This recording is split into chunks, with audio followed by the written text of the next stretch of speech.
Bienvenue dans ce tutoriel sur la gestion des images dans PowerPoint. Voici donc une diapositive. Alors quand vous désirez ajouter une image, allez dans Insertion, vous avez le bouton Image et là désormais vous avez trois possibilités. Si vous cliquez sur cet appareil, vous pouvez récupérer une image que vous avez enregistrée sur votre ordinateur. Sinon, vous avez des bibliothèques d'images offertes par Microsoft. Vous avez tout d'abord les images stockées. Ce sont des images de belle qualité, sincèrement très jolies aussi, qui sont réparties ici en catégories. Par exemple, je clique sur Sport. Voilà, vous avez des images libres de droit liées au sport. Bref, selon le moment, vous avez différentes catégories.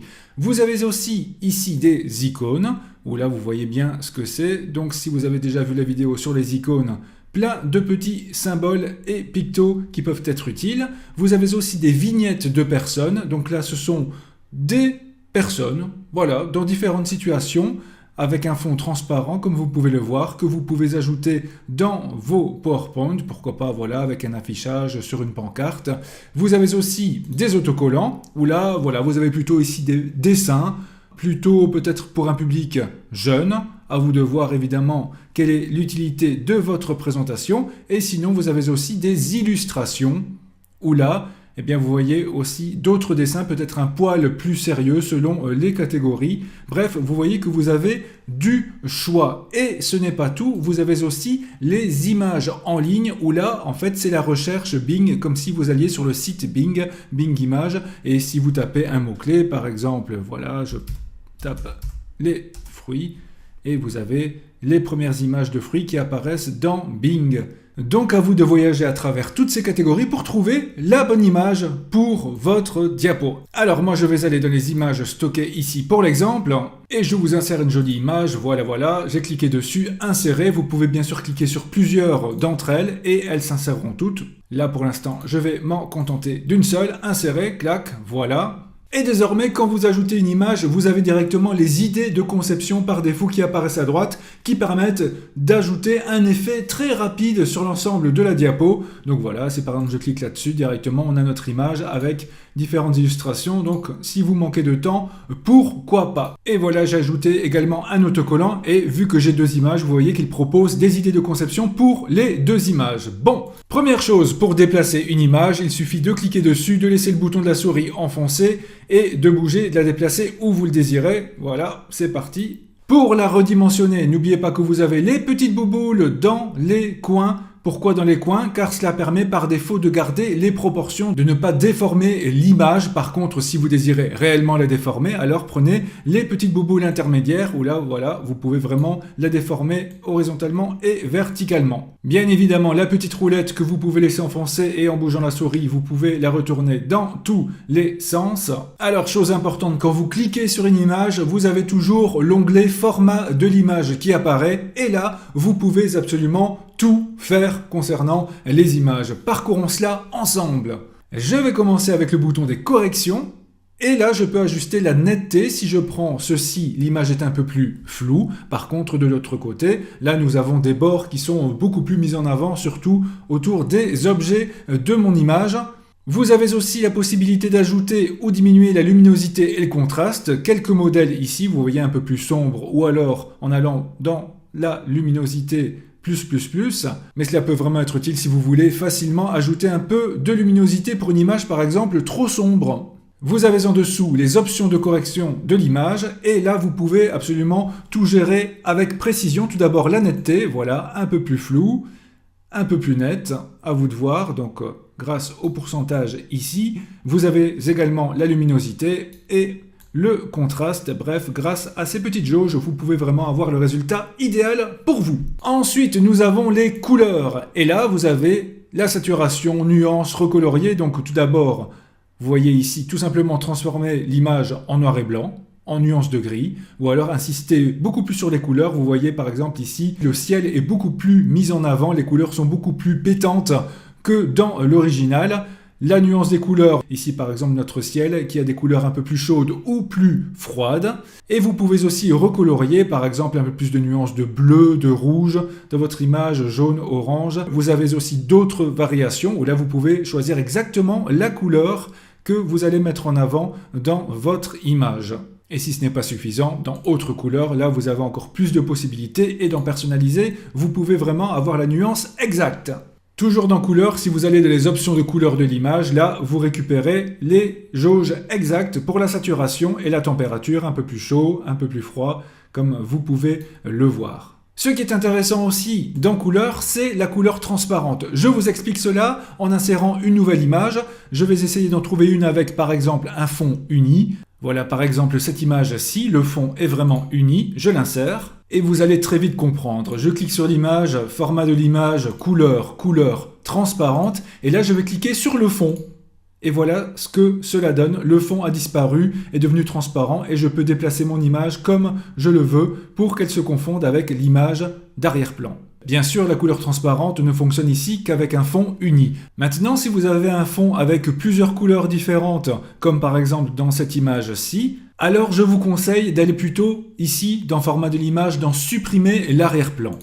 Que va-t-il faire? Vous pouvez choisir les zones à conserver et les zones à supprimer. Les zones qu'il colorie seront les zones qu'il va supprimer. Donc je veux par exemple conserver, je clique sur conserver, et là je vais devoir cliquer sur tout ce que je veux conserver. Par exemple ici la main, je veux la conserver, je vais cliquer plusieurs fois dessus pour qu'il la reconnaisse. Voilà, à un certain moment il reconnaît les nuances de couleur. Je garde une petite partie ici en bas, voilà, parfois je dois insister un peu, je prends l'ongle, encore un petit bout ici, et je n'oublie pas aussi le ballon qui n'est pas tout à fait rond, là, voilà. Cela me paraît parfait ici, je clique sur conserver les modifications, et voilà, mon image est désormais avec un fond transparent, comme vous pouvez le voir, cela fonctionne nickel. Évidemment, cela ne fonctionne que si vous avez des fonds unis. Si vous avez des fonds dégradés ou comme ici avec les nuages et différentes nuances de couleurs, ce sera beaucoup plus difficile pour PowerPoint de découper correctement et avec précision,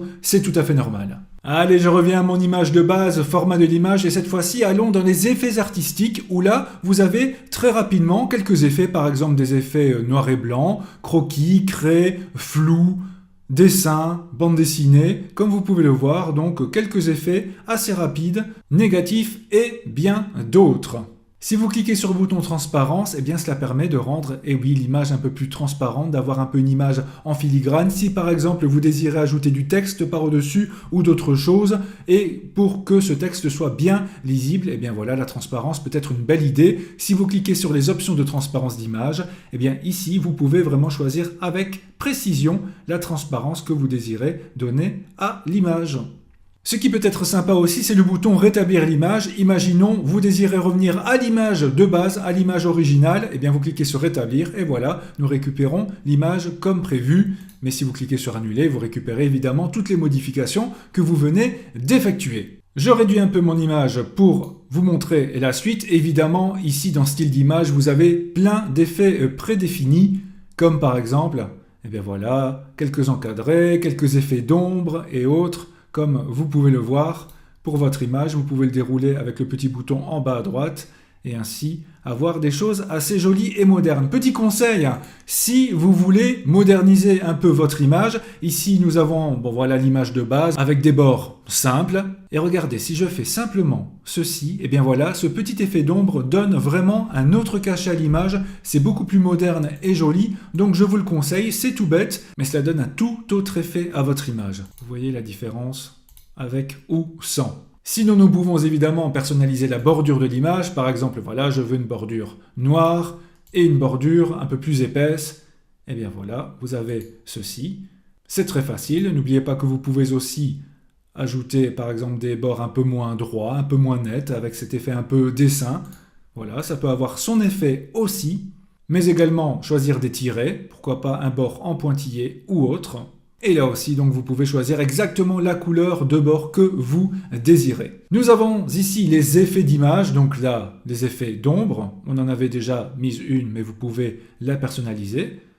Pourquoi pas un effet de réflexion, avoir un reflet de notre image. Comme vous voyez ici, en dessous de l'image, nous avons l'effet miroir. Pourquoi pas un effet de lumière. Ça donne un petit effet lumineux, néon, autour de l'image, comme vous pouvez le voir ici. Voilà, là on le voit très très bien. Pourquoi pas aussi un bord estompé pour avoir des bords qui se fondent avec l'arrière-plan. Le biseau, c'est pour vraiment renforcer un peu l'effet de relief que l'on peut avoir au bord de l'image. Et enfin, la rotation 3D, eh bien là, vous l'avez compris, vous pouvez vraiment avoir cet effet 3D, par exemple un effet ici un peu aplati, ou alors, par exemple ceci peut donner un petit effet télévision écran plat avec le bord noir à notre image. Eh oui. Enfin, si vous voulez marier votre image avec du texte, dans disposition d'image, vous voyez ici, image et du texte à ajouter, à vous de voir. Je vous montre quelques exemples vite fait, cela peut être utile aussi. Alors quand vous avez plusieurs images comme dans ce cas-ci et que vous désirez les superposer, dans ce cas-ci si je prends mon autocollant et que je le place sur l'image, eh bien il passe par au-dessus, mais si je désire avoir la montgolfière au-dessus du chien, eh bien regardez, je vais mettre ici pour mon chien reculer, et voilà, il passe derrière, avancer, reculer. Et si par exemple vous avez plein d'images et que vous désirez absolument que par exemple ici, voilà, mon chien passe au-dessus de tout le monde, je clique sur le chien, avancer et je vais mettre premier plan et clac, il passe au-dessus de tout le monde. Même chose, si je veux qu'il aille derrière tout le monde, reculer, arrière-plan et là il passe derrière. Donc c'est vraiment un jeu de superposition que vous pouvez gérer avec avancer et reculer. Alors vous voulez que votre image soit exactement centrée sur votre diapositive, soit vous le faites à la main, donc voilà, je déplace mon image et à un certain moment vous voyez la petite barre verticale qui apparaît ou la barre horizontale et quand les deux apparaissent exactement, c'est que mon image est parfaitement centrée comme dans ce cas-ci. Maintenant, si ces lignes n'apparaissent pas, eh bien vous pouvez aller dans Aligner, Centrer pour centrer horizontalement, Aligner, Aligner au milieu pour centrer verticalement. Dans Rotation, vous pouvez choisir de faire pivoter l'image ou alors de la retourner verticalement, vous voyez l'inversion, ou alors retourner horizontalement aussi. Et enfin, imaginons que nous avons un bord de trop que vous désirez vraiment découper autour de la montgolfière, pas de souci, je clique sur rogner, et là vous avez des petits angles noirs qui apparaissent, je peux en prendre un et le déplacer, par exemple, voilà, je fais ceci, même chose là, pour vraiment se focaliser sur la montgolfière, clac, et quand c'est terminé, je clique en dehors de l'ensemble, et voilà, mon image est découpée grâce à l'outil rogner. Donc vous avez bien compris que tout se trouve dans le format de l'image, tout est à disposition, c'est assez simple. Et si jamais tout ceci ne vous suffit pas, vous pouvez toujours cliquer sur le tout petit bouton ici en bas à droite de taille pour avoir soit toutes les options de taille, mais également tout ce que l'on a vu tout à l'heure, ombre, reflet, éclat, ou encore le remplissage, ou les corrections de l'image, couleur, transparence. Bref, toutes les options sont là pour que vous puissiez faire exactement ce que vous voulez, où vous le voulez, quand vous le voulez, avec vos images.